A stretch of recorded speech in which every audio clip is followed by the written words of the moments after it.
Bismillahirrahmanirrahim. Assalamualaikum warahmatullahi wabarakatuh. Al-Fatihah. A'udzu billahi minasyaitonir rajim. Bismillahirrahmanirrahim. Alhamdulillahirabbil alamin arrahmanir rahim maliki yaumiddin. Iyyaka na'budu wa iyyaka nasta'in. Ihdinas shiratal mustaqim. Shiratal ladzina an'amta 'alaihim ghairil maghdubi 'alaihim waladdallin. Amin. Bismillah. Alhamdulillah. Wassalatu wassalamu ala Rasulillah wa ala alihi wa sahbihi wa mawalah. Wala hawla wala quwwata illa billah. Amma ba'd.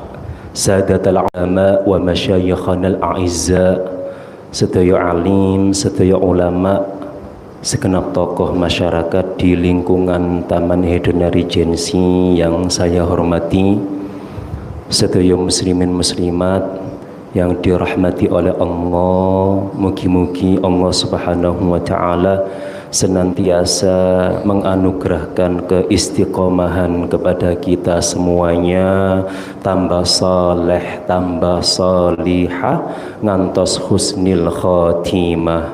Amin. Para rawuh sedaya saderenge lanjutan seperti biasa mengingat iktikaf salawat Ibrahimiyah, salam 3 kali untuk baginda Rasulullah, lalu salam untuk kita dan seluruh hamba Allah yang saleh. Bismillahirrahmanirrahim.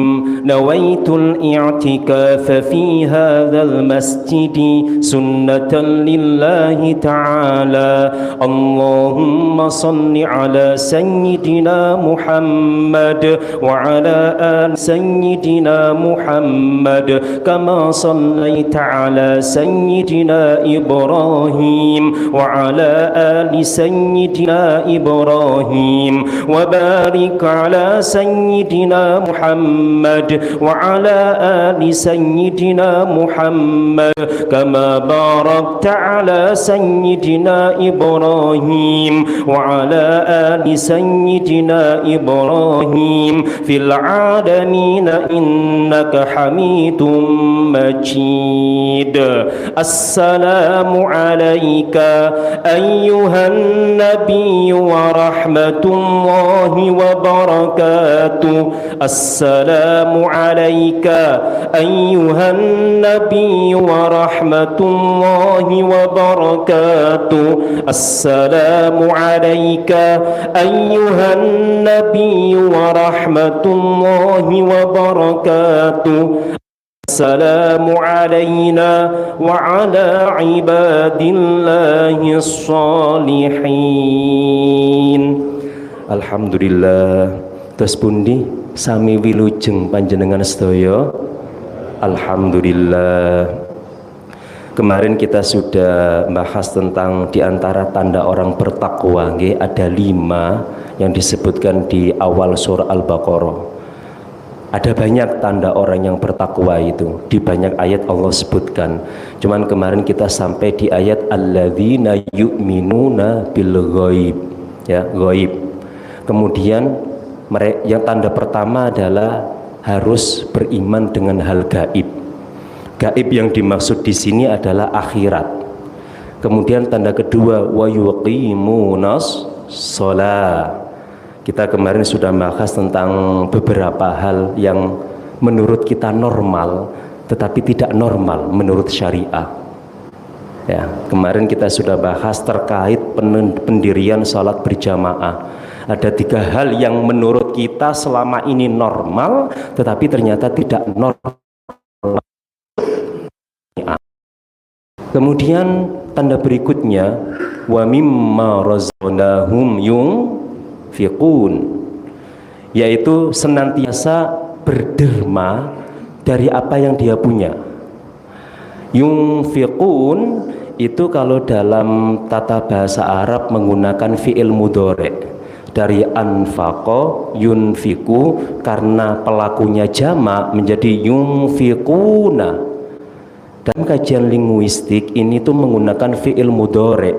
Kalau dalam bahasa Inggris namanya present continuous. Di antara tanda orang takwanya top adalah dia tetap loman mau kondisi kaya maupun tidak kaya, mau kondisi lapang maupun tidak lapang, dia tetap yungfikun, present continuous, sekarang besok. Ya, ini tanda takwa yang ketiga, yungfikun. Nah, yungfikun, makanya kemarin kita bahas tentang hierarki ikhlas ya. Kembali saya ingatkan, nggak perlu kita mau budal ngamal mikir ikhlas gak ikhlas, nggak perlu. Imam Abu Hamid Muhammad bin Muhammad Al-Ghazali rahimahullahu ta'ala itu diantara ulama yang melegalkan muslimin muslimat budal ngamal gak ikhlas. Karena beliau sendiri Imam Ghazali itu pertama budal mondok itu tidak ikhlas. Ya, sedikit sudah pernah saya ceritakan belum ya. Imam Ghazali itu beliau dari keluarga yang sangat sederhana.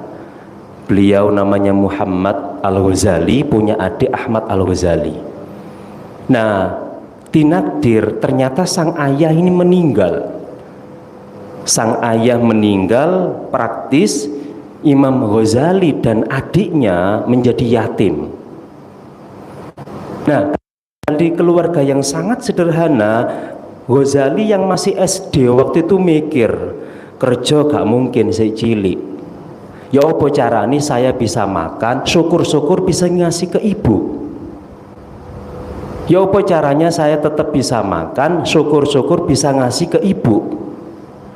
Di era itu kan nggak tren, wanita bekerja itu nggak tren. Sehingga janda itu betul-betul di Al-Quran itu diprioritaskan untuk dibantu. Kenapa?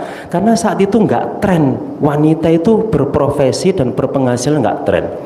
Akhirnya Imam Ghazali ketemu ide, wah iki ono pondok gratis disangoni. Dan Ghazali dan adiknya itu budal mondok, itu motivasinya bukan talabul ilmi awalnya. Apa? Ya opo aku iso mangan, syukur-syukur ono sisa tak kasih ke ibu. Itu motivasi awalnya Imam Abu Hamid Muhammad bin Muhammad Al-Ghazali budal mondok. Makanya di beberapa beliau gak popo, wong iku budal ngibadah, gak usah mikir ikhlas gak ikhlas, pokok ibu budal. Gak apa-apa, wong iku infak gak infak gak usah mikir ikhlas gak ikhlas, pokoknya budal. Dan atas izin Allah, awal niat Imam Ghazali budal golek ilmu gak ikhlas, motivasi utamanya golek mangan gratis, uang gratis dikasih ke ibunda. Alhasil oleh Allah ini Ghazali dijadikan orang santri yang sangat kutu buku, saweneng moco. Adiknya dijadikan Allah sebagai santri sing saweneng tirakat.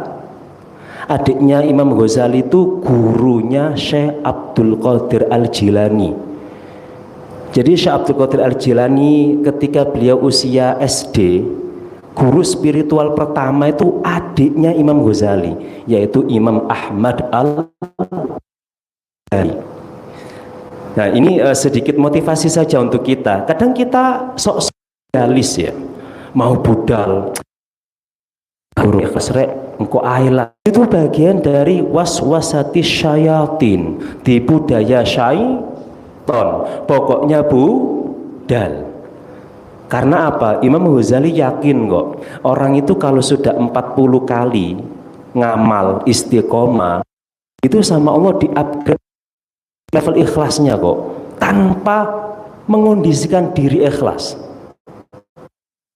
Coba budal awal, andai kan si fulan budal awal pengen riak gitu ya, riak ini kalau dilakukan 40 kali, dawe Imam Abu Hamid Muhammad bin Muhammad Al-Ghazali, ini Masjid Imam Ghazali, saya sering kampanyekan dawo-dawonya Imam Ghazali biar sesuai. Itu ya akan oleh Allah akan di-upgrade sendiri level keikhlasannya tanpa sangkutan itu ikhlas.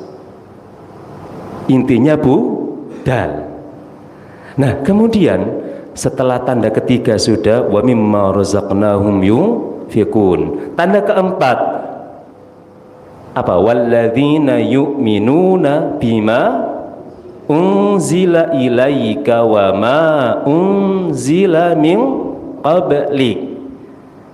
Tanda bertakwa yang keempat adalah mereka senantiasa beriman terhadap apa yang diturunkan kepada panjenengan Nabi Muhammad, yaitu Al-Quran, dan apa yang diturunkan sebelum panjenengan, yaitu ya kita tahu mulai yang tertua Taurat, Zabur, Injil, kemudian Al-Quran, dan ada beberapa suhuf. Kemarin sedikit saya singgung ya pengalaman pribadi saya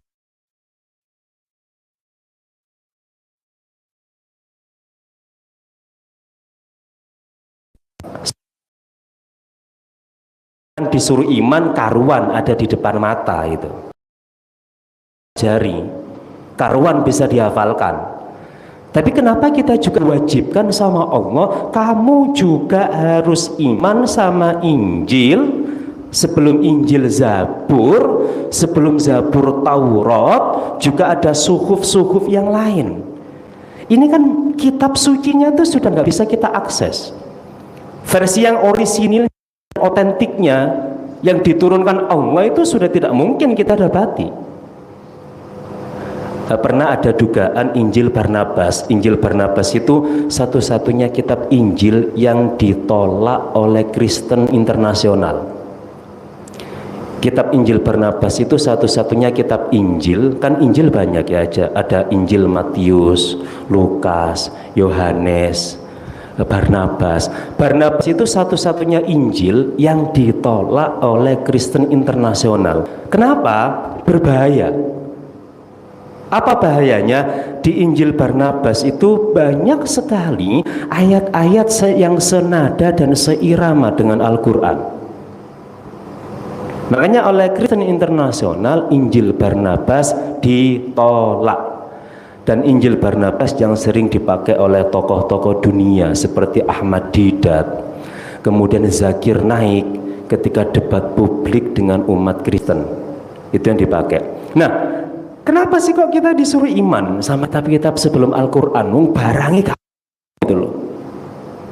Yang mau kita imani itu apanya? Eksistensinya. Ya kita tetap iman, pernah ada itu kitab. Tapi benang merahnya dengan Islam hari ini itu apa? Nah, sekian perjalanan belajar itu kami ada di kitab Sahih Bukhari ya, nomor hadis 3. Bukan hanya nomor hadis 3. Di Sahih Bukhari itu lebih dari 8 hadis yang membuat kami dong, walah, ini toh alasannya itu. Ini toh alasannya kenapa kita diperintahkan untuk iman dengan kitab-kitab sebelumnya. Sedikit informasi nggih. Oh ini ya. Orang itu kalau keren, akhlaknya harus keren ya. Tanda sholat keren di mata Allah itu berbanding lurus dengan kualitas akhlak. Al-Ankabut 45. Sesungguhnya sholat sejati mampu mencegah yang pelakunya dari hal-hal keji dan hal-hal mungkar. Dengan kata lain, kualitas sholat seseorang harus berbanding lurus sama kualitas akhlaknya. Ono wong rajin jamaah tapi sering gawe mangkel koncone, jangan-jangan kena dawuh fawailun lil musallin, celakalah orang-orang yang rajin jamaah sholat. Yang sudah rajin jamaah itu jangan GR dulu loh. Di Al-Quran ada orang yang rajin jamaah itu dibully sama Allah, fawailun lil musallin. Nah, kita ini mumpun Rajab ya. Rajab itu ada momentum kisah akbar yaitu Al-Isra wal Mi'raj. Sedikit sejarah sholat nggih, sedikit saja saya sampaikan. Di kitab Tarikh Tasyri' Al-Islami Itu sejarah konstitusi syariah. Salat itu sudah diwajibkan sejak baginda Rasul diangkat jadi Rasul. Pertama kali ketemu di gua Hira usia Nabi berapa? 40. Iqra dan seterusnya. Lalu 6 bulan setelah itu Jibril ngasih wahyu kedua, sekaligus ngasih briefing cara sholat kepada Nabi Muhammad sallallahu alaihi wasallam. Jenengan yang sudah pernah ke tanah suci, di pintu itu yang sebelah kanan bawah dulu ada keramik warna emas, dan dulu orang ngejar itu tempat. Itu tempat kenapa kok banyak dikejar? Itu tempat titik di mana Jibril alaihissalam membriefing Nabi cara sholat. Itu belum Isra Mi'raj loh. Sholat itu sudah diwajibkan di tahun yang sama Nabi dapat SK jadi Rasul. Sholat yang diwajibkan baru petang dan sore. Petang dan sore, pagi dan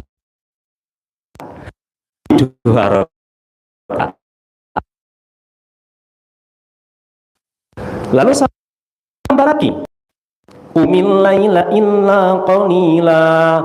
Muhammad, malam kamu bangun sholat toh. Ditambah lagi, sholat menjadi 3 waktu. Pagi 2 rakaat, petang 2 rakaat, malam tak terbatas. Terus baginda Rasul sallallahu alaihi wa alihi wa baraka wasallam sholatnya seperti ini. Ini periode sebelum Al-Isra wal Mi'raj. Lalu sampai kemudian ada Al-Isra wal Mi'raj, barulah kemudian sholat ada wahyu terbarukan, sholat menjadi 5 waktu yang sebelumnya diwajibkan dijadikan sunnah. Yang pagi jadi duha, yang petang jadi qobliyah asar, yang malam jadi qiyamul lail. Itu pun pertama kali sholat 5 waktu difardukan, rokaatnya semuanya 2, 2, 2, 2. Subuh 2, duhur 2, asar 2, maghrib 2, isya 2. Berarti cuman berapa rokaat? 2 kali 5, 10. Lalu kapan menjadi 17? Itu dalam periode Madinah ketika baginda Rasulullah sallallahu alaihi wa alihi wa baraka wasallam hijrah dari Mekah ke Madinah, baru wahyu terbarukan menjadilah rakaat sebagaimana hari ini sampai ila yaumil qiyamah. Cara mengukur sholat kita keren atau tidak, seberapa kita bisa memastikan kanan kiri tidak terhubung oleh lisan dan tangan kita, itu tanda sholat kita keren. Ya, berbanding lurus, sholatnya keren, akhlaknya harus keren. Oh, banyak orang itu sholatnya keren, tapi akhlaknya ya itu. Ya, silakan diukur sendiri diri kita masing-masing. Pun kembali lagi ke tadi nggih, ke kitab-kitab suci. Sebagai informasi, kata suhuf tersebutkan 8 kali di Al-Quran, Taurat 18 kali, Zabur 3 kali, kemudian Injil 12 kali, Al-Quran 69 kali. Pertanyaan mendasarnya, kenapa sih kok kita disuruh iman sama kitab? Wong barangnya nggak ada. Nah, pertama adalah terdapat informasi dan konfirmasi dari langit. Ini apa? Begini. Di hadis Bukhari nomor 3 dan yang lainnya tentang hadis tentang wahyu perdana. Pun hadis tentang wahyu perdana sudah pernah saya ceritakan ya di Al-Ghazali dulu, bahwa pertama kali di Gua Hira baginda Rasul itu saking deg-degannya sampai beliau lari dari Gua Hira, lari jaraknya kurang lebih 4 kilo, nyampe rumah menggos-menggos, lalu langsung dawuh ke istri, zammiluni, zammiluni, kemulono aku dek. Diselimuti baginda Rasul Baginda Rasul memulai cerita, laqad khasyitu ala nafsi, aku wedi ambek awakku dhewe Dek. Mbo barusan ono opo gak ngerti aku Dek. Laqad khasyitu ala nafsi, laqad khasyitu ala nafsi. Wis singkat cerita, Baginda kan cerita ke nyonya, Dek, tadi itu moro-moro ada makhluk begini, begini, begini. Lalu kemudian ini makhluk Dek, setelah allamal insana ma lam ya'lam, set, langsung hilang gitu loh. Ini Ibunda Khadijah ini diceritakan ya mantuk-mantuk ai. Oh ya. Ya. Pun selesai.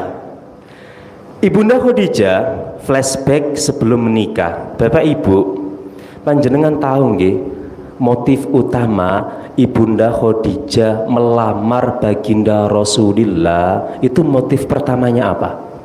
Yang melamar itu Ibunda Khadijah dulu loh. Jadi bagi ibu-ibu yang janda dibolehkan melamar dulu. Tapi di Indonesia janda mosok melamar dulu Pak ya? Kayaknya enggak deh, enggak tren ya. Tapi dalam Islam boleh. Kalau sudah status janda, melamar dulu itu boleh.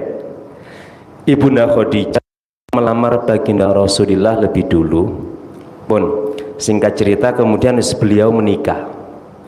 Ibunda Khadijah itu ternyata motivasi ketahuan, motivasinya sangat kesemsem sama Nabi adalah sudah sangat curiga bahwa sang suami adalah calon Rasul terakhir. Jadi ternyata sebelum menikah itu Muhammad Jejaka itu dikeker sama Ibunda Khadijah. Iki kok ono wong arek nggawa wanteng, nasabe api, al-amin, gak tahu bojuk blas. Itu sudah dikeker lama sama Ibunda Khadijah itu. Nah, supaya ngekernya lebih intens, akhirnya kan Ibunda Khadijah open recruitment, manajer perusahaan ekspor impor. Kok ndilalah kuasane Allah yang daftar itu Kanjeng Nabi. Open recruitment, perusahaannya Ibunda Khadijah open recruitment, yang daftar dilala Baginda Rasul. Ya langsung diterima, wong iki target utamanya. Dan ekspedisi pertama kan Baginda Rasul, ekspedisi pertamanya, tugas pertamanya disuruh ke Syam. Lalu Ibunda Khadijah sebagai supaya betul-betul tahu detail tentang ini pria Muhammad, maka Baginda Rasul dikasih asisten namanya Maisarah. Maisarah itu laki-laki Pak ya, di Arab itu Maisarah nama laki-laki. Nah ini Maisarah dikasih tugas sama Ibunda Khadijah, apapun yang engkau saksikan, apapun yang engkau dengar, apapun yang engkau alami bersama Muhammad, catat, siap. Dicatat pulang dari Syam, tambah mantep Ibunda Khadijah. Ndelok catetane Maisarah, ini orang tidak pernah kena matahari. Ini orang kalau duduk di pohon-pohon menaungi. Ini orang setiap lewat batu, lewat gunung disalami sama batu sama gunung. Dicatat sama Maisarah, dibaca sama Ibunda Khadijah. Begitu dibaca sama Ibunda Khadijah, dikompar sama Injil. Bapak Ibu, keluarga besar Ibunda Khadijah itu keluarga yang sangat religius. Rajin mengkaji Injil, rajin mengkaji Zabur, rajin mengkaji Taurat. Al-Quran belum ada. Nah, ketika mendapat catatan dari Maisarah tentang apa yang dia lihat dari sosok Baginda Rasul Muhammad sallallahu alaihi wasallam, apa yang dia alami bersama Nabi sallallahu alaihi wasallam, apa yang dia rasakan, apa yang dia dengar, sama Ibunda Khadijah di sama yang ada di Injil. Loh, cocok. Wah, jangan.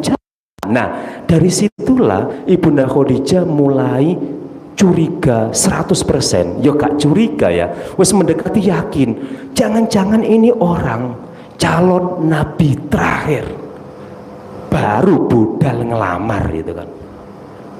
Lamarannya kemudian diterima. Baginda Rasul budal balik menampi lamaran, lalu terjadilah pernikahan. Baik, menikah di usia 25, 26, 27, 28, 30. Kok nggak ada tanda-tanda jadi nabi ini orang gitu ya. Kemudian 31, 32, 33, 34, 35. Waduh, Ibunda Khadijah iki wis 10 tahun jejodohan nih. Bojoku kapan oleh SK teko Gusti Allah? Adalah aku yakin di bojone kapan SK-ne. Begitu usia 40, dan ketika setelah Gua Hira Nabi cerita begitu, Ibunda Khadijah itu orang paling pertama bahagia, gembira, ria. Bayangkan ngenteni 11 tahun ket Nabi usia 25 kemanten anyar, baru konfirmasi usia 40 beliau seorang Rasul. Sang istri sadar suaminya Rasulullah, Nabi sendiri belum sepenuhnya sadar. Loh, dalilnya apa? Loh, di hadis itu Nabi bilang laqad khasyitu ala nafsi, mbode aku wedi ambek awakku. Nah, sadar. Kemudian ngasih opsi, Mas, mau nggak saya ajak, mau nggak saya ajak untuk sowan ke dulurku? Siapa dik namanya? Waraqah bin Naufal. Apa perlunya dik sowan ke dia? Waraqah bin Naufal, Mas, itu dulurku sing paling alim, paling seneng ngaji Taurat, Zabur, Injil. Bene ada info terkait apa yang jenengan alami di Gua Hira. Satu keteladanan bagi seorang istri dari ibu kita, Ibunda Khadijah nggih. Ibunda Khadijah bisa saja loh bilang, wahai suamiku, jenengan itu Rasulullah, sesuai dugaan kuatku, yang jenengan temui itu adalah malaikat. Kan Ibunda Khadijah punya data di Injil, sudah dikompar 15 tahun yang lalu. Tapi Ibunda Khadijah sebagai istri mboten pernah bu minteri sok pinter di hadapan suami. Pelajaran untuk para istri, jangan sekali-sekali minteri suami, meskipun panjenengan ahli bu. Lek masalah masak pinter jenengan apa bapak bu? Masalah masak niku pinter jenengan apa ibu pak? Ibu jelas. Ada satu kesempatan bapaknya pengen, ya mah tak bantu mah. Ya wah kono lho, apa nyetekno magicom, nyuci beras. Wis powede sing lanang iki dicetekno. Kuasane Allah, banyune kasaten gak mateng. Iku kira-kira sing wedok iku muring-muring mboten nggih, Bu nggih. Wah, apa? Ngempakno ini gak entos apa? Bu, sekalipun Anda lebih tahu dari suami tentang sesuatu, tolong jangan pernah meminteri suami.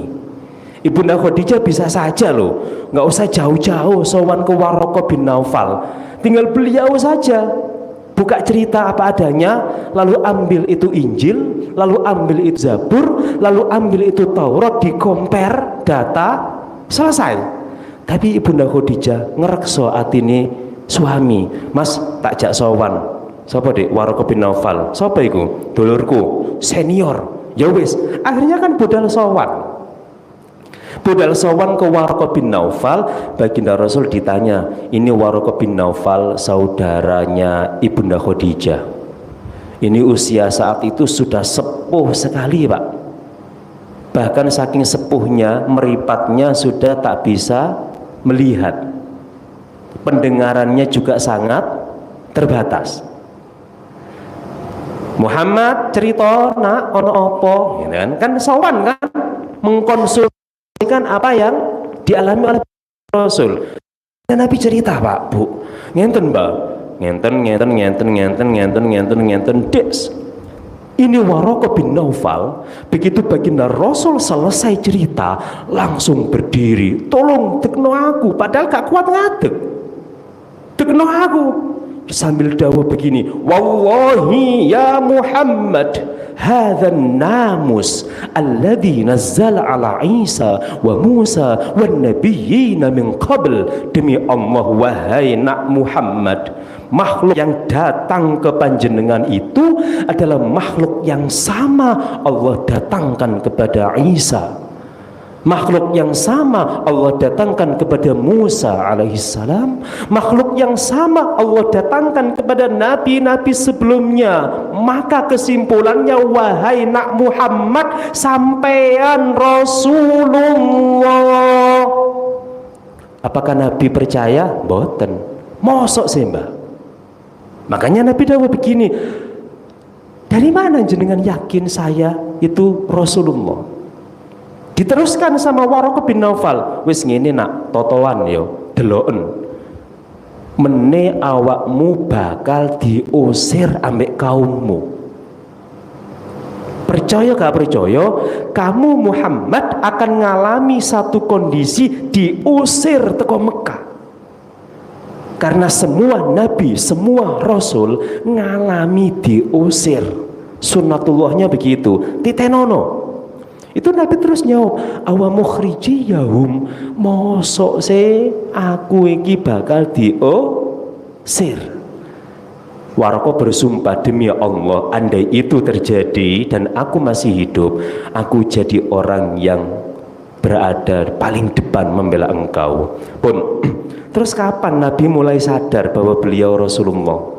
Nabi harus tidak ada hikmahnya nggih. Kenapa Nabi itu nggak GR dengan prediksi Waraqah bin Naufal? Harus begitu memang. Rasulullah itu harus tahu dirinya Rasulullah dari diri sendiri, gak oleh opo jare. Ustadz Asrori ono bocoran teko langit jari sampean kandidat wali. Haha, gak ada.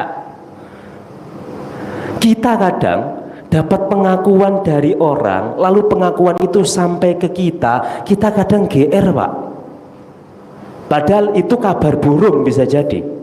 Baginda Rasul dapat pernyataan dari seorang Waraqah, ahli kitab kondang, punya data langit saabrek, dikompar dengan kejadian di Gua Hira, disimpulkan engkau Rasulullah. Nabi belas gak GR, belas. Ini pelajaran untuk kita. Di level soleh manapun kita, tolong jangan pernah merasa GR. Di level soleh manapun, tolong jangan pernah merasa GR. Kapan Nabi mulai sadar beliau adalah Rasulullah? Beliau pulang mikir, jari Mbah Waraqah, aku iki Rasulullah. Wis aku tak balik nang Gua Hira. Makhluk kemarin tak tanyai, BI ketemu tak takonane. Sampean sopo, aku sopo. Wingi ketemu sempat kenal. Makanya Nabi nggak tahu kalau itu Jibril. Menit aku nanggu lagi, tak tunggu itu makhluk. Nanti kalau ketemu tak tanya. Gitu. Nabi itu biasanya di Gua Hira itu bulan Ramadan tok. Tapi di usia 40 itu enggak pak. Syawal dilanjutno di Gua Hira sampai Dzulqa'dah, sampai Dzulhijjah, sampai tahun baru Muharram, sampai Safar, sampai Rabiul Awal, sampai Rabiul Tsani, sampai Rajab, gak ketemu. Wis setengah tahun luwe. Iki makhluk diarep-arep gak mencungul dulu, gak diarep-arep ngageti naudzubillah. Akhirnya apa? Nabi isi going nothing tulus. Gak ngurus iku makhluk, bah iku sopo, bah aku sopo, gak penting. Dilala. Ketika Nabi sudah melepaskan itu semuanya, keinginan untuk bertemu malaikat Jibril kali kedua, ternyata tiba-tiba malaikat Jibril wahyu kedua, yaitu surah Al-Muddathir. Ya ayyuhal muddathir, gitu. Wahai orang yang kemulan selimutan, fa'anzir. Ini wahyu kedua. Di wahyu kedua inilah Nabi mendapat konfirmasi dari Jibril, anta Rasulullah. Dek, iya dek, ternyata aku Rasulullah. Wah, saweneng Ibunda Khadijah. Mas, alhamdulillah mas, aku ngenteni momentum ini. Nah, Bapak Ibu, ini loh alasannya kenapa kita diwajibkan beriman dengan kitab suci sebelum Al-Quran. Kenapa? Mengimani kitab suci sebelum Al-Quran itu sama saja dengan mengakui kenabian Nabi. Difahami insya Allah nggih? Sayyidah Khadijah itu tahu, yakin sang suami Rasul dari mana datanya? Dari Injil, dari Zabur, dari Taurat. Ya, saya ulangi lagi. Ini Sirah Nabawiyah. Saya kasih timeline sebentar. Sebenarnya Bapak Ibu, banyak pihak yang sudah menduga Nabi Muhammad itu calon Nabi, itu sudah banyak, bukan hanya Ibunda Khadijah. Kit Nabi lahir, ya, itu sudah ada satu tokoh besar dari Yaman. Ketika sang kakek bikin akikoh, karena sang kakeknya Nabi itu orang besar, undangannya ya wong-wong gede. Itu ada satu raja dari Yaman nekani akiko, begitu lihat Muhammad bayi langsung bilang ke kakeknya, "Mbah, anakmu iki calon nabi loh mbah." Itu satu prediksi, bukan prediksi, satu pernyataan orang di luar nabi yang mengaku, yang yakin nabi Rasul. Kemudian di usia 5 tahun Ibunda asuh sendiri yaitu Maria, kok Maria sinten? Sinten ibu asuhnya beliau? Halimah As-Sa'diyah. Menyaksikan sendiri, "Lu ya Allah, anakku rek ada operasi."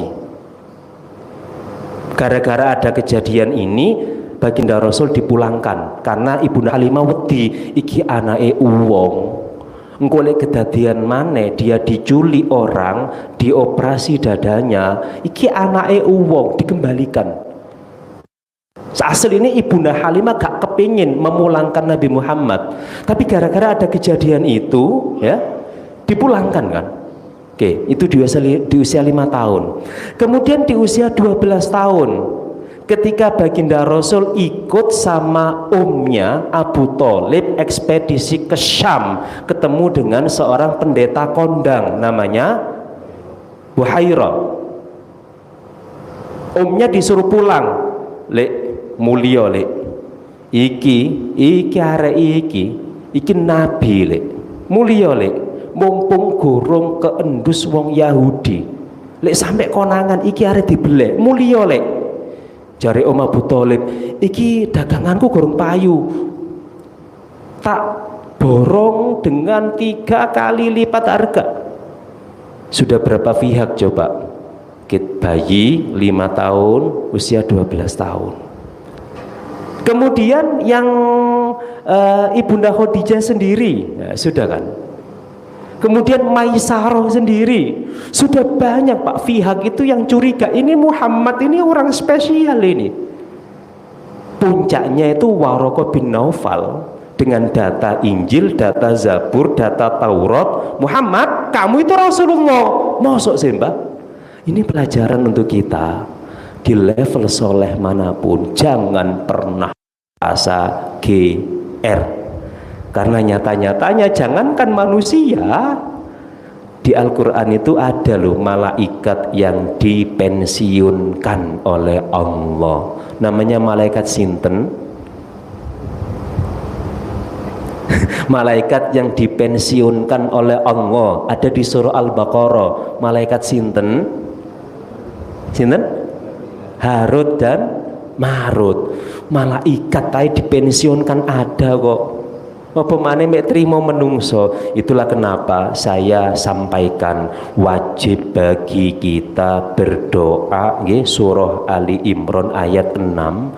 Rabbana la tuzigh qulubana ba'da id hadaitana wa hab lana min ladunka rahmah innaka antal wahhab.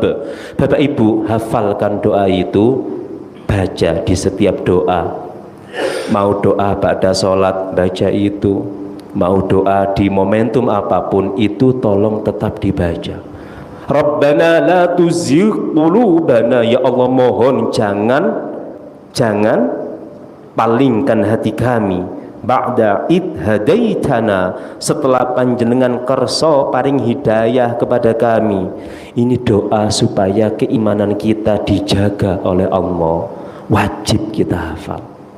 Pun kenapa harus beriman dengan kitab sebelumnya? Ada informasi dan konfirmasi langit. Kedua, kenapa kita harus iman dengan kitab suci sebelumnya? Bukti eksistensi kenabian. Bukti eksistensi kenabian. Bapak Ibu, Nabi Isa itu terakui sebagai nabi. Nabi Musa dan seterusnya itu terakui sebagai nabi. Ya. Nah, Taurat diturunkan kepada Nabi Musa alaihissalam, Zabur diturunkan kepada Nabi Dawud alaihissalam, Injil diturunkan kepada Nabi Isa alaihissalam. Kalau di ketiga kitab sebelum Al-Quran ini, yang ketiga-tiganya risai terimanya Nabi, kok ada kisah tentang Nabi Muhammad, maka bukti bahwa Muhammad itu status nabinya tidak abal-abal, tetapi juga senada, seirama dengan nabi-nabi sebelumnya. Berikutnya, andaikan Muhammad itu nabi palsu, ya dakwaan sebagai nabi palsu kan sudah banyak ya. Padahal jenengan masih ingat ya, nabi palsu di era Nabi itu siapa saja? Yang paling terkenal itu Musailama al-Kadzab. Musailama itu saking kepinginnya nyaingi Nabi Muhammad, dia itu bikin Al-Quran palsu. Surah Al-Fil, Al-Fil wa ma adraka mal fil lahu khurtumun tawil inna dzalika mir rabbikal jalil. Ini surah Al-Fil versi Musailama al-Kadzab. Banyak Pak surah-surah yang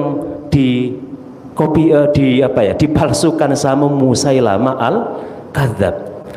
Bagi orang kafir saat itu, Nabi Muhammad dianggap nabi palsu. Nah, untuk menampik tuduhan itu ya data di Injil, data di Zabur, data di Taurat yang mengisinya konfirmasi kenabian Nabi menjadi bukti tak terbantahkan bahwa kenabian Muhammad tidaklah palsu, tidaklah abal-abal. Yang terakhir, kenapa harus beriman dengan kitab suci sebelum Al-Quran? Sanad ketauhidan. Nabi Musa itu waktu Isra Mi'raj itu pernah nangis Pak. Saya ulangi lagi ya. Nabi Musa itu pas Al-Isra wal Mi'raj, ya ketika baginda Rasul turun di langit ketujuh ketemu Nabi Ibrahim. Gimana nak? Ma amaraka rabbuk, ada titah apa? Salat 50 waktu usip. Nabi turun ke langit ke-6, ketemu Nabi Musa. Gini dek, ono info apa? Anu Kang, salat 50 waktu. Kewakit Nabi Musa. Waduh, inna ummataka la tastati'u, umatmu wong hedona ketok-ketok ade gak kuat deh salat 50 waktu. Irji ila rabbik fas'alhu tahfif. Adik balik oneng Gusti Allah jalu keringanan. Pun singkat cerita kan sampai pada angka 5 waktu itu pun sama Nabi Musa disuruh balik odek 5 iku sik kakean gitu ya. Sampai baginda Rasul dawuh, ini kot istahyaitu, aku izin ambek pangeran sak balian di long 5. Di salah satu riwayat yang lain sak balian di long 10. Aku sak balian di long 5. Iki wis sangang balian 5 ping 9 45. Wis diskon 45. Lah iki 5 aku balik maneh Kang Nabi Musa. Yo entek iki. Apa oleh-olehku untuk orang hedona. Wis limo iki tak cangkingi modun. Tak gawe oleh-oleh. Ya wis, turun Nabi Muhammad, itu Nabi Musa nangis. Nabi Musa itu nabi yang paling gini ya, gambaran di Al-Quran, nabi yang paling killer, yang paling wah brak itu Nabi Musa. Loh, di antara 25 nabi itu gambaran Al-Quran, nabi yang paling wis pokoknya tuh killer itu Nabi Musa. Loh, betapa tidak di Al-Quran diceritakan turun dari Bukit Tursina itu Nabi Harun, masnya Nabi Musa, itu dibatek jenggote, dibatek kan, dibatek sama Nabi Musa. Itu gambaran di Al-Quran. Artinya Nabi Musa ini passionnya ya, orangnya itu memang kritis ya. Makanya ya termasuk berani ngasih rembuk, ngasih masukan Nabi Muhammad untuk balik, kritis, terus tas. Ya nggak heran ya, Nabi Musa itu passionnya itu militer. Beliau itu sebelum jadi Rasul, sebelum diusir sama Fir'aun, beliau itu jenderal angkatan padang pasir. Fir'aun itu punya dua angkatan bersenjata. Angkatan bersenjata air namanya angkatan Sungai Nil, terus angkatan bersenjata padang pasir. Nah, Nabi Musa itu jenderalnya angkatan bersenjata yang di padang pasir. Maka bisa kita bisa kita bayangkan ini passionnya militer. Maka ketika Al-Quran bercerita Nabi Musa batek jenggotnya masih, ya apa sih mas dikongkon nunggu uang di lu ae. Nah itu berarti ya gak kaget karena passionnya adalah militer. Loh, Nabi Musa yang passionnya kayak begitu itu nangis waktu ditinggal Nabi turun itu. Nangisnya apa? Sampai ditanya sama langit, Nabi Musa seumur hidup sejak sampean lahir sampai wafat, sampai sekarang di dimensi ruhani, saya tidak pernah menyaksikan jenengan nangis. Pas urip yo kerenge koyok ngono, nempeleng wong pisan langsung mati. Ya Nabi Musa nempeleng wong pisan langsung mati. Betapa dahsyatnya power beliau. Padahal nempelengnya gak niat mateni, nempeleng guyon mati saking kuatnya. Sampai zaman urip kerenge koyok ngono, neng alam ruhani ya wani usul neng Nabi Muhammad supaya balik minta keringanan. Saiki ditinggal Nabi Muhammad mudun kok nangis ku ya apa ceritanya tuh Nabi Musa. Langit sampai takon. Lalu kemudian Nabi Musa jawab, aku iku iri ambek Muhammad, iku iri aku ambek Muhammad. Dek iku junior. Ya Nabi Muhammad kan paling akhir, berarti senior, junior. Dia itu junior, tapi nanti di akhirat dialah yang paling senior. Dia itu junior, tapi nanti di akhirat nanti dialah yang paling senior. Itu yang bikin saya iri sama Muhammad. Jadi Bapak Ibu, ini beberapa alasan. Meskipun kitab sucinya tidak ada, kok kenapa kita wajib beriman? Ternyata dengan mengimani kenabian Rasulullah, atau kita balik, dengan mengimani kitab suci sebelum Al-Quran, kita mengimani ada yang kerso menyampaikan sesuatu. Sebentar lagi mas, ya nanti biar nggak Pak Ibu, barangkali ada yang menyampaikan sesuatu, monggo. Mboten wonten,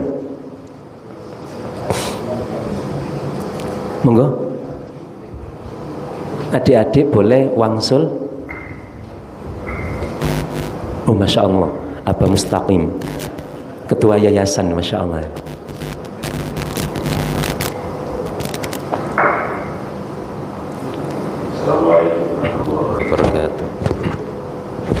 Ya Alhamdulillah, matur nuwun Abah Mustaqim. Jadi memang tadi ya seperti yang dialami oleh baginda Rasulullah Sallallahu Alaihi Wasallam.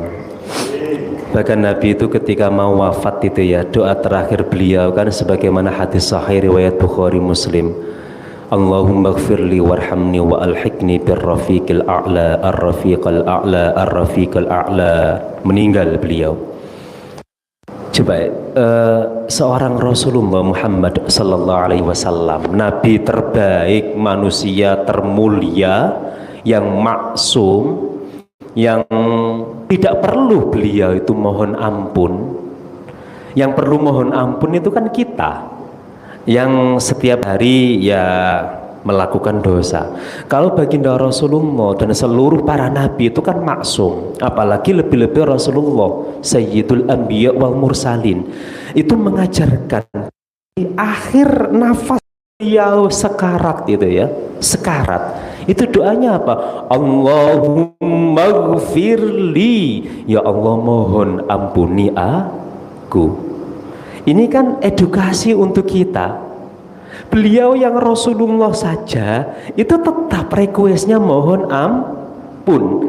Ada ketawaduan spiritual yang luar biasa itu. Ada ketawaduan spiritual yang luar biasa. Warhamni, dan kasihi aku ya Allah. Ada ketawaduan spiritual yang luar biasa. Terus baginda Rasul juga pernah minta diimami oleh sahabatnya, di antaranya sahabat Abu Musa al-Ash'ari. Maju, betapa nervousnya, groginya. Ditunjuk Nabi, maju aku pengen awakmu sing imami. Itu kan tantangannya luar biasa. Artinya ada beberapa dari beliau. Tentu level sahabat ya nggak ada apa-apanya dibandingkan Rasulullah, tapi baginda Rasul pernah kok minta ke sahabatnya, diantaranya sahabat Abu Musa al-Ash'ari radhiyallahu ta'ala anhu, untuk maju dan beliau makmum. Kemudian juga sahabat Abu Bakar As-Siddiq radhiyallahu ta'ala anhu di akhir-akhir hayat beliau itu ya, karena beliau sudah tidak memungkinkan untuk ngimami sehingga Abu Bakar diperintahkan. Ini pelajaran-pelajaran mulia dari baginda Rasul. Jadi di level kesolehan manapun itu kita tetap harus bijaksana untuk menyimpulkan sesuatu. Satu contoh ya, kebijaksanaan orang-orang yang alim soleh. Baik sedikit saja, apakah betul sholat para imam di Hedona itu berpotensi tidak sah, lalu berdampak pada juga tidak sahan sholatnya makmum? Nah, mungkin pertanyaan mendasarnya begitu. Sholatnya muslimin muslimat di dunia insya Allah sudah sah, insya Allah sudah sah. Kenapa demikian? Karena bagi orang yang sanggup bacaannya sesuai tajwid, wajib sesuai tajwid. Ini contoh ya, toleransi. Tapi bagi mereka yang tidak sanggup atau terbatas kemampuan tajwidnya begitu, ya sholat dengan semampunya. Dan sholat semampunya itu tetap statusnya sah. Ya jangankan di Hedona, Jawa Timur ini yang tajwidnya bagus berapa persen? Ada 10% pun alhamdulillah. Lalu apakah yang 90% tajwidnya nggak standar, sholatnya seumur hidup nggak sah? Kan tidak begitu. Fikih memandang orang yang sanggup tajwid sempurna wajib bertajwid sempurna. Orang yang mampunya mentok sak monten, maka sholat yang dilakukan dengan begitu sudah cukup membuat sholatnya sah. Nah, untuk konteks masjid ini, saya yakin seyakin-yakinnya tidak ada yang problem. Mau yang imami ya, Mas Ihsan vokalis, ya vokalis siapa? Vokalis Banjari. Oh, saya mau di makmum.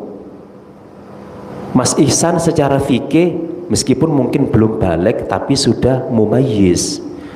Secara bacaan sudah Masya Allah. Saya mau makmum ke Mas Ihsan. Dan secara fikih sudah sah ngimami. Meskipun belum balik loh. Di Timur Tengah itu biasa Pak, ada anak belum balik di usia mumayyiz. Usia mumayyiz itu usia prabalik. Banyak masjid-masjid raya yang imamnya itu arek-arek SD. Karena di Timur Tengah ada memang sekolah khusus Al-Quran. Dari PAUD itu memang sudah dikader untuk jadi penghafal Al-Quran. Sehingga belum lulus MI madrasah, belum lulus SD, banyak yang sudah hafal. Dan banyak yang ketika tarawih itu ditugaskan ngimami di masjid raya ini, masjid raya itu. Sing ngimami cuwili, makmumnya tuwek-tuwek. Itu fenomena yang biasa. Nah, untuk konteks Imam Ghazali, Taman Hiduna Regency yang sama-sama kita cintai, nggih. Saya yakinnya, saya kaget ditelepon sama Mustaqim. Waktu itu posisi saya mengisi kajian di ya pagi di sini, nanti jam 8 kan di Pondok Jati ada ibu-ibu. Mustaqim ngebel, Eko. Loh, Mustaqim, saya sudah mau kajian. Semidan dhisik saya angkat tuh. Pripun, Mbah? Saya kaget Mustaqim, Mas Ustad, beliau manggilnya Mas Ustad. Ngapunten wau saya ngimami. Oh nggih mboten napa-napa. Monggo jika memang ada yang perlu dibenahi dan dikoreksi. Oh saya kaget. Saya tidak menduga beliau akan menanyakan atau nagih itu. Saya pikir Abah Mustaqim ngebel itu mau ngantar berkat ya, saya pikir. Iya. Terus loh, mboten. Saya tidak merasa ada problem dengan napa jenengan ngimami. Malah jenengan karena napa MC kondang jadikan lagunya Masya Allah ya. Lagunya Masya Allah. Nggak ada problem saya, dan saya juga nggak ada perasaan kok ngini, enggak. Ya biasa saja, saya merasa biasa, nyaman, sah, dan saya merasa sholat yang jenengan imami, yang jenengan cara baca Fatihahnya. Waktu itu jenengan baca surah itu nggih, lau anzalna hadzal qur'ana. Wah, saya kagum. Wah, Abah Mustaqim baca ayat ini, termasuk ayat favorit saya yang akhirnya itu kan Asmaul Husna itu. Masya Allah. Jadi saya tidak ada problem. Ya, terus kemudian saya juga pernah makmum dengan Mas Muid, Mas Abah Muid. Juga saya merasa tidak ada problem. Dan dimanapun, hatta di rest area, sak nemu-nemune sing ngimami sapa, kadang bacaan Qur'annya lebih keren saya, tajwidnya. Saya tidak pernah merasa risih. Dan saya tidak pernah kemudian khawatir, waduh imami kaya ngono, sholatku gak 11. Saya makmum dengan siapapun di rest area kan sak nemu-nemune wong toh Pak. Tidak pernah kami merasa risih lalu khawatir sholat tidak sah.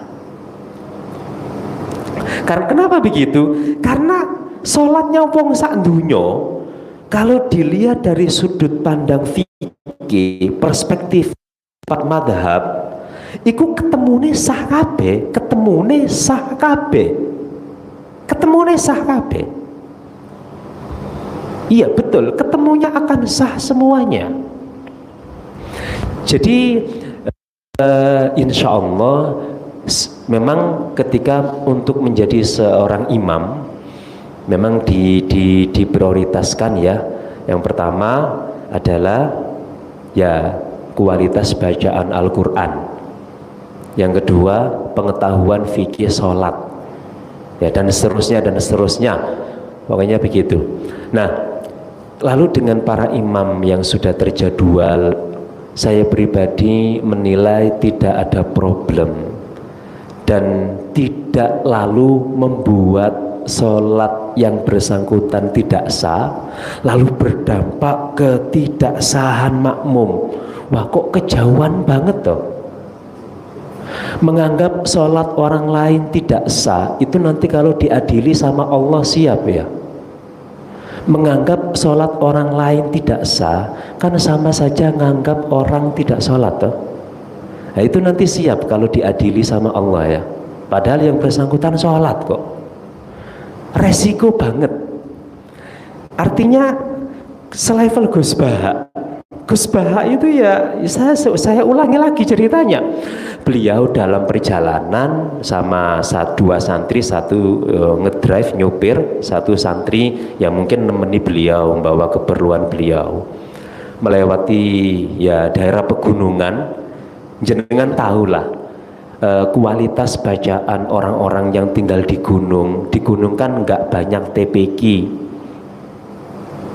Kalau di kota-kota besar Surabaya Raya TPQ banyak, tapi di daerah yang agak dalam apalagi kemudian agak gunung itu di Jogja yang daerah gunung-gunung itu jenengan tes lah kalau Jumatan di Jogja daerah gunung-gunung jenengan bukan kok wong Jogja bacanya nggak baik-baik, yang pinter yang di kota banyak, tapi pas nang gunung pojok-pojok itu loh Pak, dilanggar surau musola itu ya mohon maaf kalau jenengan tahu tajwid pasti akan kok begini. Gus Baha pernah sholat Jumat ya di masjid dan kebetulan imamnya itu Masya Allah tajwidnya nggak karu-karuan, Fatihahnya itu waduh wis gak karu-karuan, yo mahrojnya yo tajwidnya. Itu setelah sholat Jumat sudah di mobil itu Gus Baha nanya sama santrinya, kowe sholat duhur mana lau? Kamu sholat duhur lagi nggak tadi? Mboten Gus. Kowe? Mboten Gus. Kok ora sholat duhur? Soalin jenengan gak sholat duhur. Kok gak sholat duhur? Ya, saya melihat jenengan gak sholat duhur kok. Lalu Gus Baha kemudian senyum. Iya. Kalau kita melihat tajwidnya, ya parah. Tajwidnya parah. Fatihah parah. Tapi aku eling dawuhe Kanjeng Nabi. Shollu khalfaman qala la ilaha illallah. Sholatlah di belakang orang yang melafadzkan la ilaha illallah. Artinya standar minimal. Andaikan kriteria ideal sebagai imam kok tidak ada di imam itu, paling gak lihatlah itu imam yang menurut kita preketek amburadul tajwidnya, lihatlah itu imam tetap membawa kalimat tauhid la ilaha illallah, selesai. Dan Gus Baha tidak mengulang sholat duhur diikuti santri-santrinya, padahal secara fikih Syafi'i Gus Baha itu dianjurkan sholat duhur secara fikih loh nggih, secara fikih. Andaikan Gus Baha itu misalkan memandang fenomena yang dihadapi beliau berdasarkan fikih Syafi'i menganggap Fatihah rukun itu wajib, berarti kudu sip. Le Fatihah gak sip berarti salah satu rukun gak sip. Le salah satu rukun gak sip engko berarti salate gak sah. Gus Baha andaikan ya berpedoman pada madzhab Syafi'i, mungkin beliau harusnya sikap yang diambil ya sholat duhur gak sah. Tapi ternyata beliau Masya Allah, beliau wis Nabi pernah dawuh pokoknya sholat neng burine uwong sing melafadzkan la ilaha illallah. Ini alasan juga kami mau diimami siapapun di rest area, kami nggak pernah risih. Diimami orang yang nggak kunut, kami biasa. Diimami orang yang mungkin berbeda madhab, kami juga tidak pernah risih.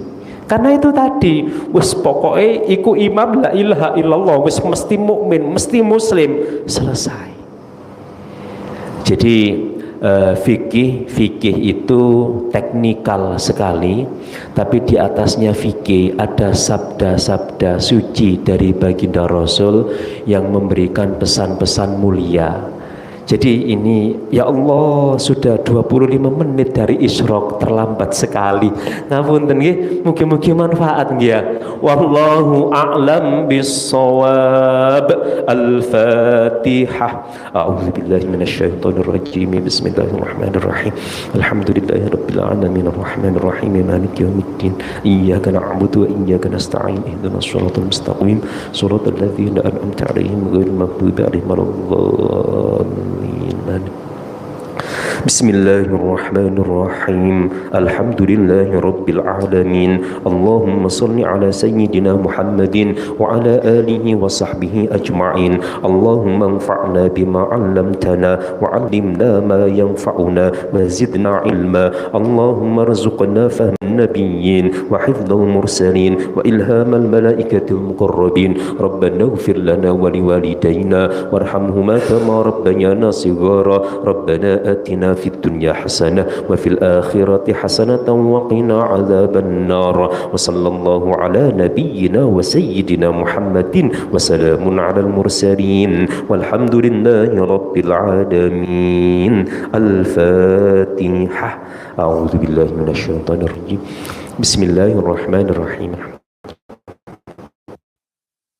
صراط الذين أنعمت عليهم غير المغضوب عليهم ولا الضالين. Bapak Ibu ngapunten nggih, 25 menit dari isyraq terlambat sekali. Matur nuwun atas perhatian, mohon maaf atas kesalahan. Kita tutup dengan kafaratul majlis. Subhanakallahumma wa bihamdika asyhadu an la ilaha illa anta astaghfiruka wa atubu ilaik. Assalamualaikum warahmatullahi wabarakatuh.